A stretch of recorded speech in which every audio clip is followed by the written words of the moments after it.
begin with the end in mind. So the more clear the client is, I guess you could say, or the investor is on where they're going, the more far out you can see on how to structure certain things. To make sure that when that time comes, they've done what they had to do today, or at least as much as they could today to prepare for that future. Are you ready to transform your life? This is a no-nonsense show helping immigrants like you create generational wealth, even while working full-time. Get ready to take notes. Here's your host, Saket Jain. Welcome back, my Great to Wealth listeners. Today, I'm going to be talking about the topic that is very dear to my heart. And for those of you listening to this show, they know it. I'm a tax geek. I think I'm probably one of the very few ones without having the three-letter name out behind my name, a CPA. I probably have read 80% of the tax code. Now, it may have been old now, so I can't say that I understand today's tax code. But I really wanted to understand taxes. And my nerd gene kicked in. I'm like, you know what, the best thing is, let me just read through it. It didn't make any sense to me. But hey, at least I can check the box, like climbing Mount Kilimanjaro. I've read the tax code. That's why I'm bringing to you today an industry leader here, especially for those who does real estate, right? And you'll see why we're talking about that. Thomas Castelli, he is a partner at Hall CPA firm. And our paths have crossed multiple times, several conferences. Their company has been... Their presence has been only expanded. I didn't realize until I was talking to Thomas, they're actually based out in, or the initial founder is based out in Raleigh, North Carolina, where I am. So we're definitely grabbing a coffee in the next few weeks here because I cannot not meet Brandon, especially if he's here. So with that thought, with that background, what I want you to pay attention today in today's episode is really around we're recording this on December 12th, and hopefully I can release it before the end of the year. We'll see if we can. But what I want, regardless of the release of the year, what you want to pay attention to this is the planning for the current tax year starts to happen in the current year, right? Yeah. It does not. You cannot plan for saving taxes for 2023 in 2024. There may be a few things that someone like Thomas can help you. But what I want you to pay attention is, what does plan looks like? What are various elements of that planning, and what is an aggressive plan versus a non-aggressive plan looks like? So as we're having a conversation with Thomas, we're not going to discuss any personal taxes. Neither mine, not Thomas's, not anybody else's. We're going to talk in generalities, right? Just so that, and as you start to connect dots, at the end of the episode, we'll share Thomas's information that you can connect with Thomas and his team. Thomas is going to be getting folded into our preferred CPA as well. So we're going to have that relationship discussion after the episode. So you'll have access to Thomas. So don't worry about it. But right now, keep an open mind in understanding everything to make sure that you can connect the dots for yourself, and then use Thomas and his team's help to basically push you forward. With that said, Thomas, welcome to the show, buddy. How are you? Thanks for having me. It's great to be here today. Awesome, man.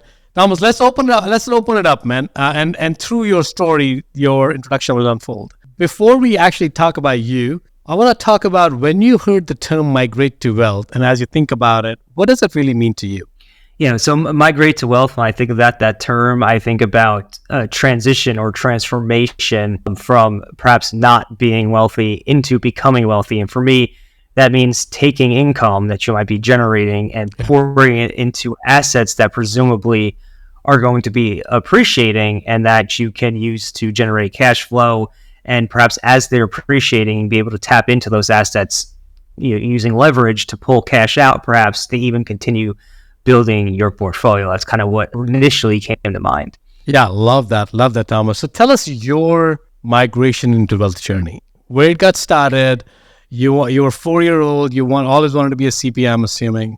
That's how it all started. Tell me not, please. Well, maybe you do. Yeah, so I grew up in a lower middle class family is what I would probably say, and since I was 5 years old, I've always been saying I wanted to be in business. I can't say that being an accountant was necessarily my dream, but being business certainly was. And then as I was kind of growing up in my teen years, I started going out and figuring out ways to make money. So I did things like washing cars, fixing computers. Me and my friends, we did snow shoveling, and really like just take it upon ourselves to figure out how can we generate money.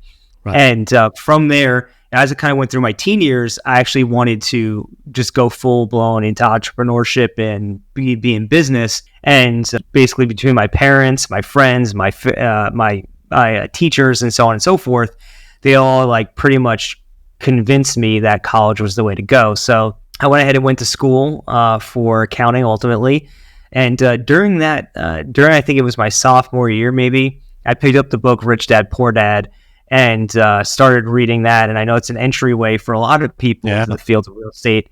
And that book kind of set me off, like the rabbit hole goes pretty deep from there in terms of my education into real estate. And then I started going to events, and I met this group who was doing a real estate syndication. And they were doing like a 3-day weekend on the entire process of syndication. So that's actually the year I graduated college, and I was about to start an internship at a top accounting firm. And I was like, before I jump into this not internship, start my first full-time job, And I was like, before I go full-time into this, let me go to this 3-day weekend. So I went to the 3-day weekend. I fell in love with the syndication business model and started going to their regular monthly meetings, and eventually met somebody who would become my mentor. And jumped into a few deals with him as a limited partner. And then he said to me, hey, Tom, look, if you find a deal, we'll syndicate the deal. So I started hitting the phones, building relationships with brokers. And, long story short, I found a deal and we ended up syndicating it. So that's kind of how I got into real estate investing. And then like along that same path, along that same timeline, I ended up here at Hall CPA, where we work primarily with real estate investors at this point, and it's been a fantastic blend of both the accounting background and the real estate, the passion for real estate investing. So that's kind of how my story came together. And now today, I work with real estate investors across the nation to help them reduce taxes. And then right now, I'm specifically investing as a limited partner to basically so I could spend my time at the CPA firm handling this. And then later on, at some point down the line, I don't know when, I'll go back active. I love that story, Thomas. I think this is, and tons of questions in it, but let me just paint a broad picture of what I understood. I think what I really liked about your story is you're not the CPA who's sitting behind the desk and saying that, do this, do that. You actually traversed an investor's journey, starting out to being a syndicator to being a syndicator. So you've been also in the general partner shoes, where you understand the importance of K1s because they're breathing down your neck. It's come February 1st. I had a very interesting story, and you may or may not appreciate that. I had an investor call me on February 15th. He's like, Saket, where's my K1? I'm like, K1's going to come when it's going to come, buddy. I'm like, it's going to come. Maybe April 1st. He's like, Saket, I've always filed my taxes on February 17th. I'm like, so what does that mean? He's like, what is that? I'm not going to miss that deadline. I'm like, dude, I'm so sorry.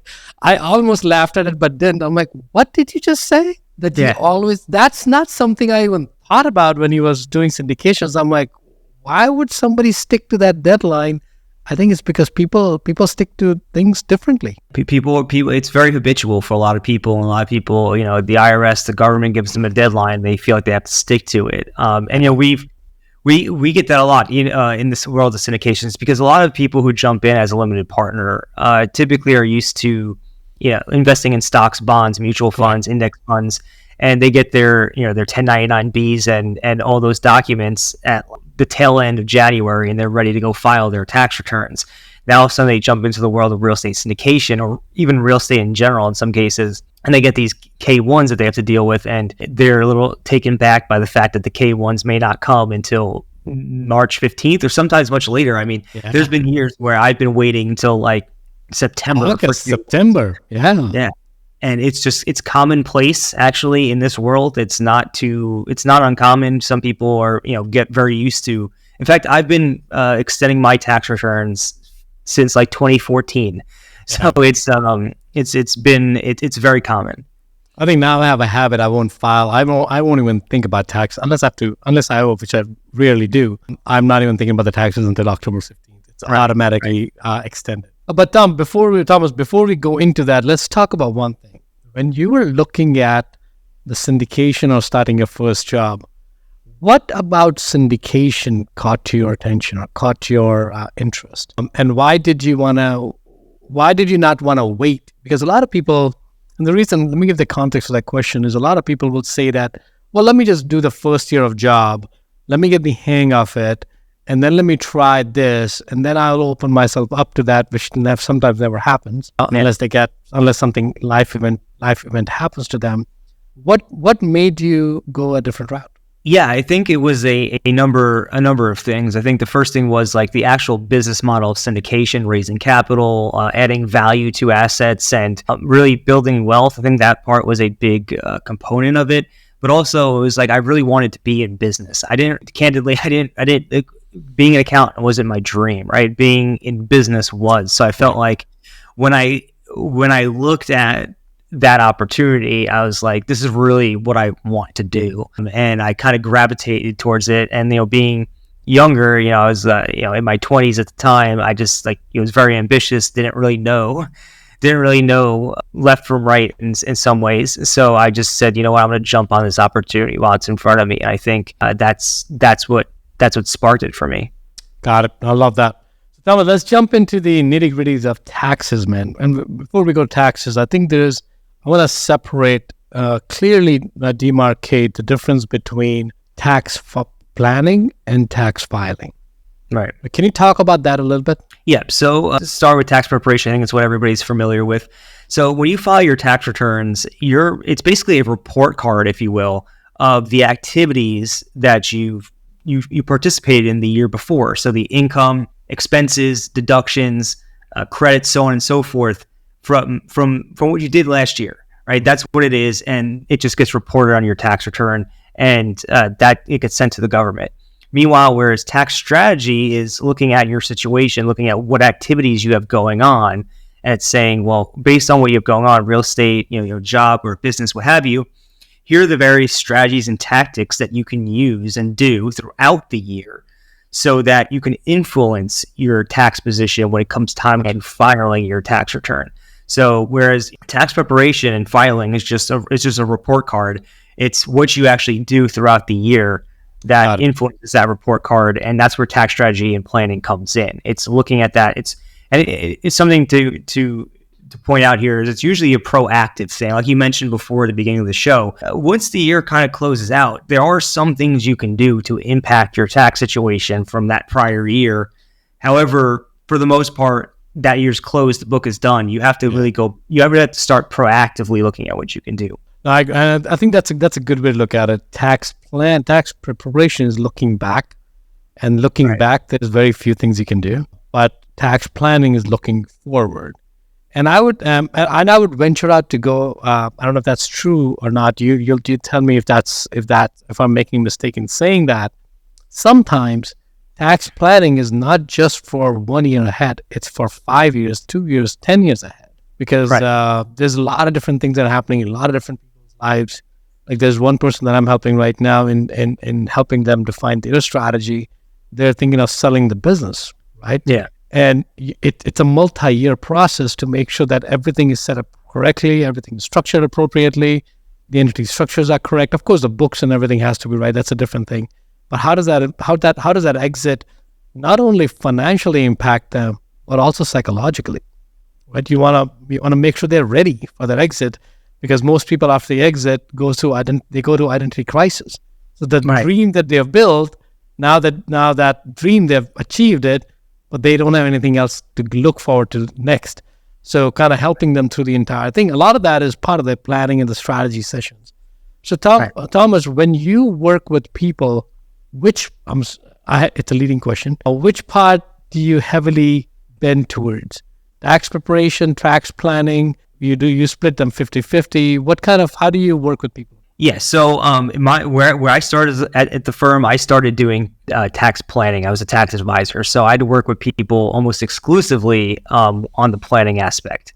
So I would meet with them over a series of calls, really get an understanding of their situation, what they have going on today from a tax and financial perspective, as well as really what their goals are, not only for the long term, but in the shorter term too as well. And then from there, we'd outline a tax plan with them that included a number of strategies and tactics and things that they could do throughout the next handful of years to influence their tax returns over the short term And also, like you kind of mentioned before, I am a big believer of Stephen Covey, begin with the end in mind. So the more clear the client is, I guess you could say, or the investor is on where they're going, the more far out you can see on how to structure certain things to make sure that when that time comes, they've done what they had to do today, or at least as much as they could today to prepare for that future. So I definitely worked more on the tax planning side for sure. Having said that, we do have people who file the tax returns. We really found that it's really almost two different skill sets at the end of the day, the forward-looking planning and then the actual tax preparation itself. Two different kind of things. But yeah, I was definitely more on the planning side. Got it. So let's where the planning at for a second. I think I want to help people break down a few things so that they can walk away with something actionable. Is every type, and a lot of these answers I know, but I'm going to ask you as a question, and then we can go back and forth with that when we look at income, that let's say I'm coming to you and I said that I have income from real estate, I have income from W-2, I have income from an active business, I have income from stock market, I have some capital gains, all of that. So when you look at the tax planning, how you're bucketizing that information, because each of these type of income source is treated differently from the IRS's perspective, right? So from and also from the asset protection and everything else perspective. But let's focus on the IRS, the taxes for now. How do you lick them differently? Do you bucketize them differently? Is there a bucket that you put them in? Yeah, I mean, there's really maybe 2 or 3 different buckets, and it depends on how you want to look at it. So under the tax code, there's really two big buckets. You have passive income and non-passive income. And I guess you could even, if you wanted to put into 3 buckets, you have earned income, that's maybe income from a job or a business. Then you have portfolio income, that's income from stocks, bonds, mutual funds, dividends, things like that. And then you have the passive income bucket, which is the rental income or maybe interests in businesses that you own that you're not, like limited partnership interests that you're not actively involved in. But really from a large perspective, it comes down to, at least for us in real estate, you have non-passive income or passive income. And one of the things that, and this is an important distinction because real estate tends to generate passive losses, which are only on paper. So for example, there's an expense called depreciation, which is what we call a phantom expense because it reduces your taxable income for tax purposes, but not necessarily your cash flow. So you might end up telling the IRS, hey, we have a loss on our rental portfolio, despite the fact that you might have actually generated positive cash flow. And that's usually in the passive bucket. And there's some ways to put that in the non-passive bucket we could talk about, but that's usually in the passive bucket. And then you have your non-passive income. Your non-passive income includes income from an active business that you're involved in, that you may be running or you're a part of. For example, consulting, or maybe you're a real estate agent, or maybe you run a marketing firm, so on and so forth. And then also from a job that you might have. So it's really those 2 buckets. And believe it or not, dividends and capital gains from stocks and so on and so forth, that's actually in the non-passive bucket. It's counterintuitive because you would think, like, if I put $10,000 in Meta, Facebook, and it goes to the moon, well, I didn't do anything. I clicked a few buttons on the mouse. How is that not passive? Well, the tax code just puts it under the non-passive bucket. So a lot of I don't say a lot, but a good portion of planning is how do you get the losses from the passive bucket into the non-passive bucket, because the losses in the passive bucket can't offset your non-passive income.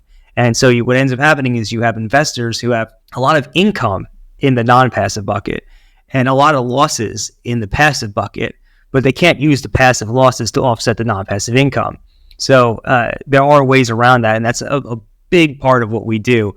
But it's also planning around, okay, well, if you have these 2 buckets, even if you can't turn the passive losses non-passive, what can you do to optimize both buckets? Yeah, no, I think makes sense. So let me just kind of recapture that, because I think we have not heard that classification before. We have heard passive, earned income, and portfolio income, which is pretty standard. So let's talk about, I think your end goal again there is to minimize the losses through passive losses, or minimize taxes through passive losses. And why is that? And let's go deeper into that, and you tell me if I'm saying it right or not. The reason why we want to focus on passive losses is because real estate is probably one of the biggest asset class which produces the amount of depreciation without the property being depreciated.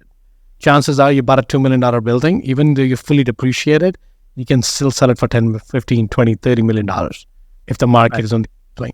But if the reverse is not true, if you bought a business equipment and you depreciated it fully, it has lost its complete value, right? So real estate is very different in that regards. You can, if you may have fully depreciated the building and I buy it from you, I can restart the depreciation again. So real estate is that, and all of that is classified as a passive loss. And the reason why it's important is because your $100,000 or $50,000, let's say $100,000 for now, if it gives you $80,000 depreciation, now these numbers could vary, we're just making it up right now. That $80,000 of loss you want to use towards minimizing your taxes. Is that the goal of why we want to do the passive and non-passive bucket? Yeah. So the goal is absolutely. I think you hit the nail on the head. You want to be able to take those passive losses and move them into the non-passive bucket. That's ultimately ideally what you want to achieve at the end, because that's going to allow you to save a tremendous amount of money in taxes and also grow your wealth thanks to the time value of money. So let's talk about the other dimension there as well, Thomas, is that, of course, you want to figure out a way to move your passive losses to the non-passive bucket, but also there may be a strategy where you want to move some of your non-passive income and how to figure out to make it passive. Is the reverse also true? Yeah, there's ways to do that too. Perfect. So again, we will not talk about anything specific here because we can't. And I forgot to put a disclaimer out. On my show, I always have a disclaimer, but Thomas is definitely a CPA. I'm not even a CPA. So the conversation we're having is really only for education purposes. Please take a look at that from education, and work with Thomas or work with your advisor, whoever you want to find one. That's perfectly fine. But use these concepts as just for education. We're not telling you what to do. We're not saying figure out a way to move from passive to non-passive. It doesn't work for you. You have to really work with a professional to make sure these make sense. So with that said, Thomas, let's talk about a few strategies where you can move the passive losses into the non-passive bucket. And then we'll also talk about the reverse, where some strategies where you can move some of the non-passive income and make it passive. Yeah, so moving the non-passive income and make it passive, that's primarily on businesses, right? So you're typically not going to be able to do that. If you have a job, that's not going to be possible, at least to my knowledge. If somebody has a way, please let me know.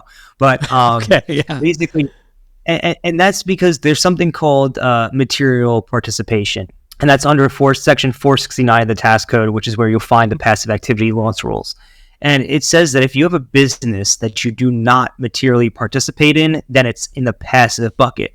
But if you do materially participate in that business, then it's in the non-passive bucket. And what you end up seeing is that for most people, most businesses require the founder, the owner, most businesses, not all, to do a substantial amount of work. And that will, in my experience, most of the time put you in that non-passive bucket. Now, the way the material participation rules work is, let me give you some examples. There's 7 tests. Mm-hmm. And if you meet these tests, it's non-passive. If you don't meet these tests, it's going to be passive. And all you have to do is meet one to make it non-passive. Sure. So the first one is you spend more than 500 hours on the activity for the year. So if you spend more than 500 hours on your business for the year, it's non-passive. So check that box off. The other one is you do substantially everything yourself.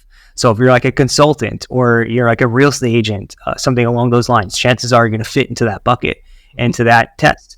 The next one is you spend more than 100 hours on the activity and no one else spends more time than you. So that's another.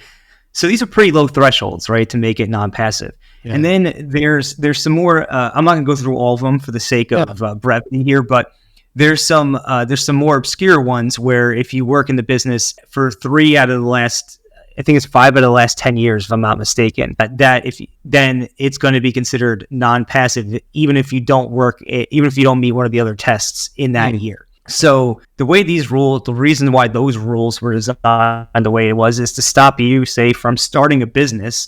It took you 5 years to build the business, and now your business is screaming. You delegated it all. You have your entire team running it for you. Now you step out and say you go now it's not passive for you. So basically, when we're trying to plan for somebody to make a non-passive income passive, the earlier you start, the better, Because kind of like what you're going back and what we were talking about before, starting with the end in mind, if you know that you want that business to eventually be passive for you, that stream of income to be passive, and you're the one starting it, well, and I've seen this happen before, can you start building the business from day one where you're maybe running the show, but you're not meeting any of those tests from day one? So you're never materially participating. It's never non-passive to begin with. That's possible. It's easier said than done, but it's possible. And secondly, if you are going to have to take a significant lift and put a significant amount of time and effort into building that business, can you make sure you do it in less time, right? So you don't trip up those rules that will make it non-passive even when you stop working. So that's pretty much how you do that. And that can be highly lucrative if you can do that, because now you have a business that's presumably generating a tremendous amount of cash flow in the passive bucket. And now you can go buy a bunch of real estate, which is passive as well, but generates these non-paper losses, these non-cash losses that now you can offset the other passive income, and it's extremely tax efficient. Yeah. And Thomas, I want to talk about one thing there is that it just struck me. It all makes sense to me, right? That, of course, if you're W-2, chances are your W-2 is going to stay as a non-passive bucket, because there's a reason why somebody's paying your salary, that they're expecting you to materially participate. Chances are they won't, right? So that's different. But if you have businesses, even if you have an existing business, there are ways to figure out, you may not get there right away, but if you work with someone like Thomas strategically, they can figure out how to structure you in the future so you can maybe move towards being passive and then eventually get there, if that's what your goal needs to be. So that's one.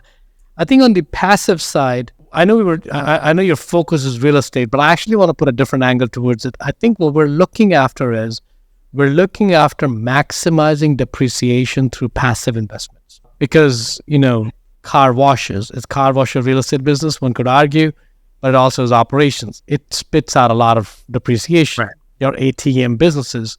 Now, one could argue they're all real estate, but people don't think them as real estate businesses. So what we're saying is, when you're listening to this podcast, think about investments that can throw you depreciation that you can use to offset your active income.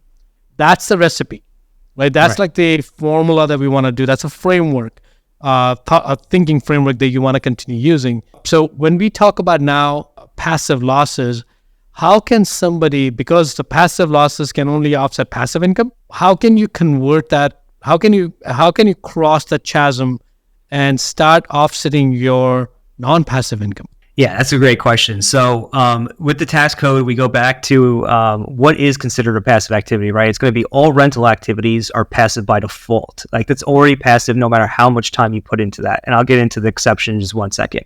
Yeah. And then you have the business activities, kind of like what we were talking about before. So if you have a business activity and you have that business activity that's generating losses, like say that car wash, or perhaps you're actually running an ATM business where you're actually like the operator, right? Or perhaps like a hotel, or like short-term rentals actually fall into this category.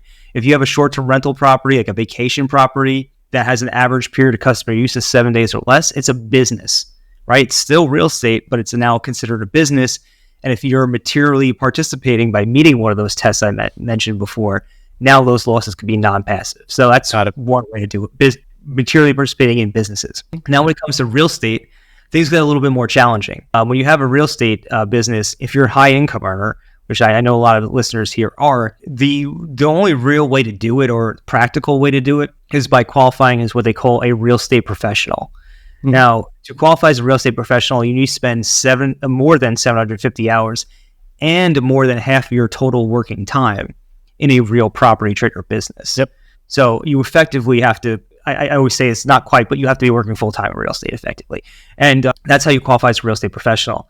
Now, it's been proven, and a lot of people try, hundreds of tax court cases, almost impossible to qualify as a real estate professional if you have a full-time job. Right. But the good news is that if you're married, file a joint tax return, that your spouse can qualify as a real estate professional. And if your spouse qualifies as a real estate professional, well, now you're both considered real estate professionals effectively for tax purposes. So for all the single people, go get married.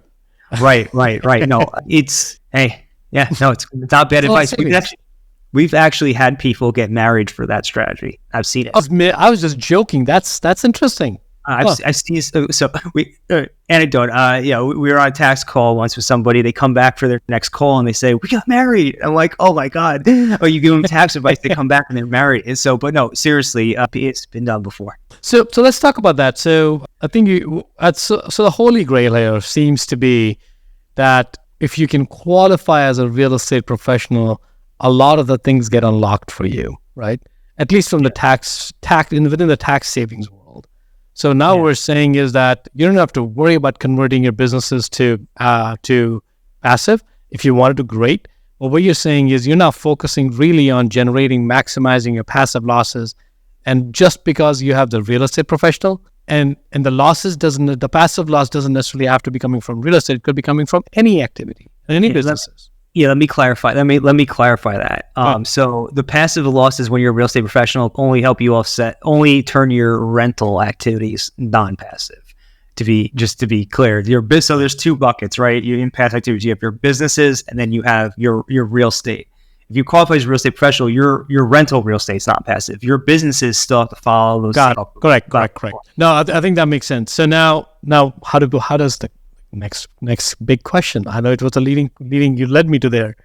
What is a real estate professional? How does one become one? Yeah. So basically, a real estate professional, you don't need a real estate license, contrary to some people's understanding of it. You don't need it. You have to work there's 11 real property trades or businesses. There's construction, reconstruction, brokerage, leasing, property management, development, redevelopment, rental activities, and management. I might be missing one there, but there's 11 real property trades or businesses. And if you're working in one of those businesses and you have more than a 5% interest in the business, so if you have a job working at say a real estate brokerage and you're on a W-2, that's not going to help you. So you have to own at least a 5% interest in one of those businesses, and that's how you can get to that 750 and more than half the time. Let's talk about that for a second. I want to make sure there's no confusion there. So let's say I have a friend who has a construction business, and I'm 7% partner in that business, but I also have a job at Apple, a full-time job.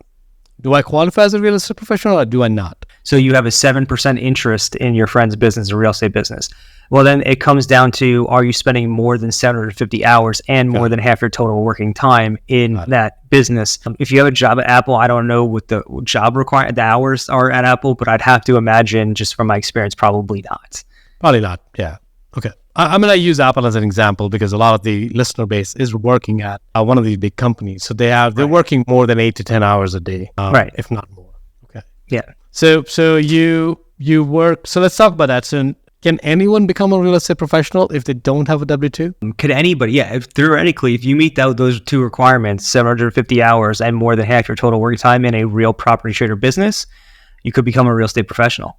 So how does one become one? So I'll throw a hypothetical situation because I encounter that a lot from my investors. So I know exactly, I want to hear it from a CPA perspective. I don't want to tell them my answer. I have an investor who has one rental property that he self-manages. There's no property manager involved. And this person just lost his job 7 months ago. So arguably one can say that he was only employed half the year, right? Okay. So which is the remaining half the year is empty. So can that person qualify to be a real estate professional now? Because he only has one rental property. They could. So there's tax. It's possible. So there's tax court cases substantiating people qualifying with only one rental property.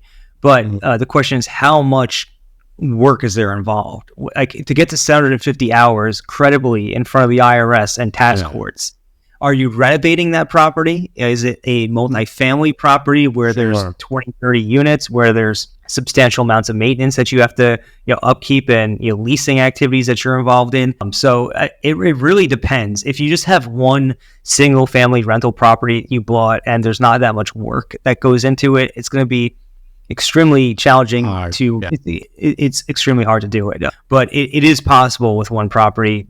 So the one way to get there is you buy a rental property that does need substantial amounts of renovations, and you actually go and you either do the renovations yourself, and we've seen that happen, or you're like so significantly involved in the renovation process that you actually end up getting to that 750 hour threshold. Again, easier said than done, but it's possible.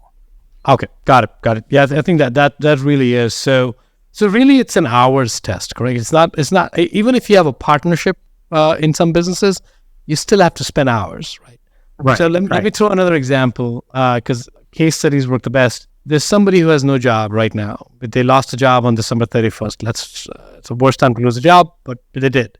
So January 1st till next December, they had no job, but one of their friends gave them 7% interest in the business. But this person doesn't necessarily need to work in the business. Can they qualify for rep? If they own 5-7%, but they're not working in the business, no, unfortunately not. You have to put in the work. You have to put in the hours, and the hours have to be on activities that are material to the business's operations. So, yeah, if you're looking, there's no free pass with the real estate professional status. In order to qualify, you need to put the time in, or you're gonna almost guarantee to lose the audit. I mean, there's like 500 tax court cases on this, and if you're trying to skirt the rules, they're gonna get you. So yeah, I think that makes sense. So I've definitely heard that, because I know a lot of doctors have tried to do that, where they just go buy a single family and then they convert, then they go get real estate professional status. Yeah, well, something that's really interesting, Section 469, which is the past activity rules that was passed back in 1986, the Tax Reform Act, was actually put in place to prohibit highly compensated individuals, specifically doctors and lawyers, were prime targets. They're all doing that. We're all doing this, and that's exactly what they prohibited. And it's really funny because then, look, I love doctors, I have nothing wrong, but we see them still trying to do this to this day, which is it's very interesting when you know the history of it, and you see the same thing happening. It's that's exactly why they put this in place. I think this is really important. This is why it's really important to work with a professional in the stands, right? Because, and I know the IRS forms fairly well, it's really just a check in the box. You check a box on the IRS forms, and you become a real estate professional. So it's very easy to claim one. Right.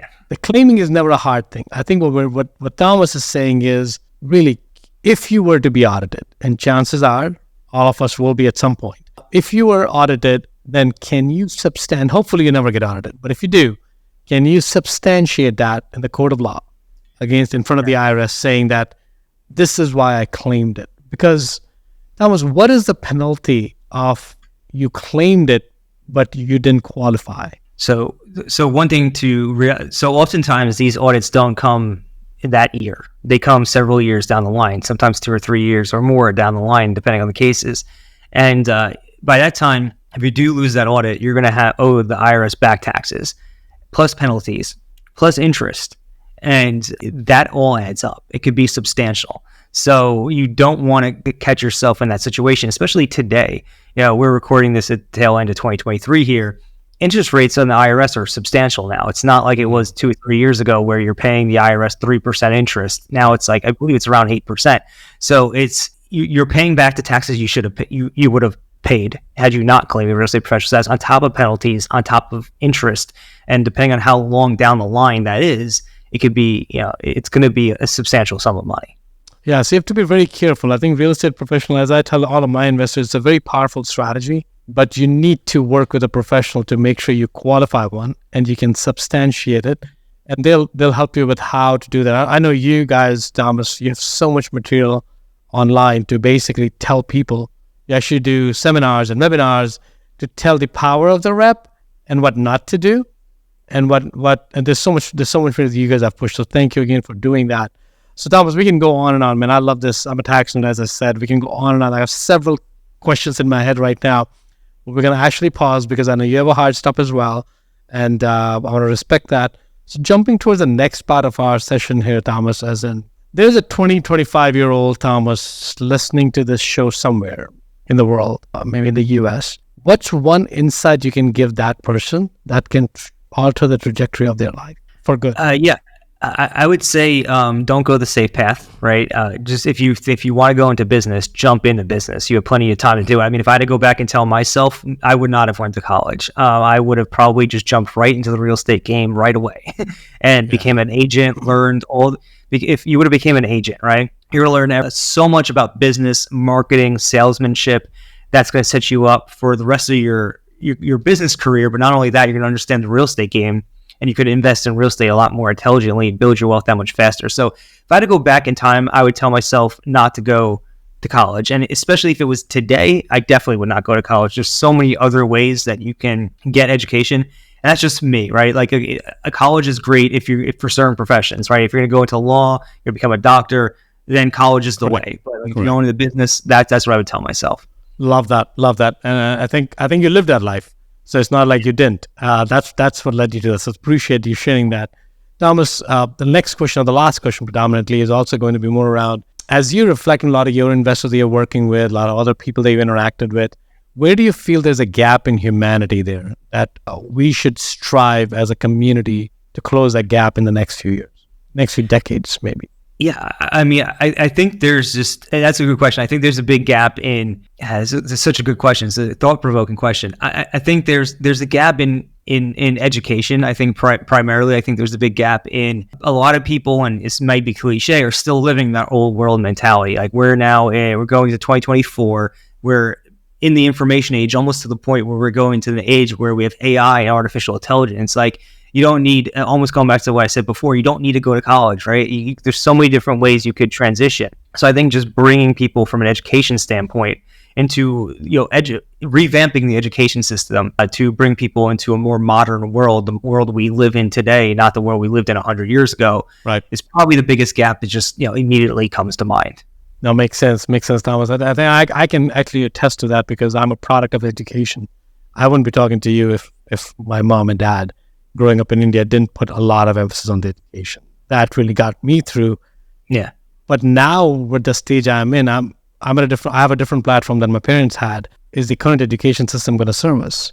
Right. Serve my kids, because their starting point is definitely different than my starting point. So while it helped me, and I still believe that's needed for different platforms, is it going to help us or not? So thank you for sharing that, Thomas. Last question, buddy. A lot of great insights. If people want to get in touch with you, learn more about you, your business, where can they learn that? Yeah, so I mean, if you want to get in touch with me, the best place would be to go to thomascastelli.com/links. I have all my social links there.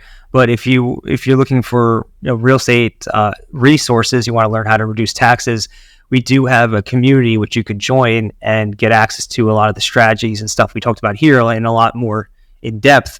And you could learn more about that at www.taxsmartinvestors.com/insiders, where you get a trial to the community and you could start learning about these things for yourself. Awesome. Well, I would definitely encourage the listeners to take advantage of that, especially it's a free trial. You'll probably learn something in the free trial. If you want to stick and join, I definitely, Tom and his team will take good care of you. Thomas, again, thank you, buddy, for this conversation. Really appreciate it. A lot of insight, a lot of good conversations, a lot of I know you didn't hold anything back. So thank you for doing that. Thanks for having me. It's a pleasure to be here today. If you got value from this episode, you might consider sharing this content with a friend. But most importantly, be sure to take action on what you've learned. One way you can take the next step is to connect directly with Saket on an investor call. That link is waiting for you in the show notes below.